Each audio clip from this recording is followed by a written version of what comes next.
सिसोदिया कुल की अपार मान मर्यादा तथा राज पदवी प्राप्त कर महाराणा प्रताप मेवाड़ के विशाल राज्य सिंहासन पर विराजमान हुए। वे राजा तो बना दिए गए, पर उनके पास न राज्य था न सहाय संपद। परंतु राणा की आशाओं और आकांक्षाओं को कौन तोड़ सकता था। वे निराश नहीं हुए। चित्तौड़ के गौरव का पुनरुद्धार करने के लिए उन्होंने दृढ़ संकल्प किया। वे अपने पूर्वजों और महापुरुषों की वीरतापूर्ण कीर्तिगाथा पढ़ते और सुनते आते थे। उसका प्रभाव उनके कोमल हृदय पर पड़े बिना नहीं रह सकता था। सिंहासन पर बैठते ही उनके हृदय में संचित समस्त पूर्व स्मृतियां जाग उठी। प्रताप कभी ऐसी आशंका भी नहीं कर सकते थे कि चित्तौड़ की स्वाधीनता विलुप्त होगी। मुगल सम्राट अकबर शाह के प्रभाव में आकर प्रताप के आत्मीय स्वजन भी प्रताप के विरोधी बन गए।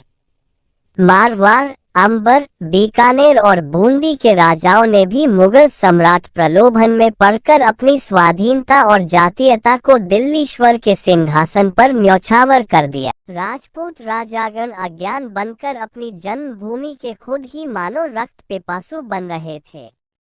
राणा प्रताप के सहोदर भाई सागर जी भी उनके दुश्मन बनने से बाज नहीं आए थे। वे मुगल सम्राटों के गुलाम बन गए थे। परंतु महाराणा प्रताप अपनी प्रतिज्ञा से तनिक भी विचलित नहीं हुए। उन्हें माता के दूध की लाज रखनी थी, यही उनकी प्रतिज्ञा थी। इसी से घोर विपत्ति काल में भी वे कभी धैर्य से पीछे नहीं हुए और अपने इस धैर्य एवं साहस के बल पर ही शक्ति एवं ऐश्वर्य से संपन्न मुगल सम्राट के समस्त आक्रमणों और चेष्टाओं को विफल करने में समर्थ हुए थे। लगातार 25 वर्षों तक मुगल सेनाओं के छक्के छुड़ाते रहे।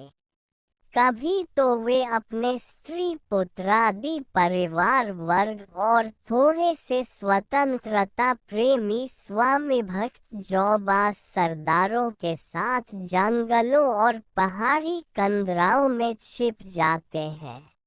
कभी एकाएक प्रबल पराक्रम के साथ प्रकट होकर शत्रु सेना को गाजर मूली की तरह काट कर ढेर कर देते थे।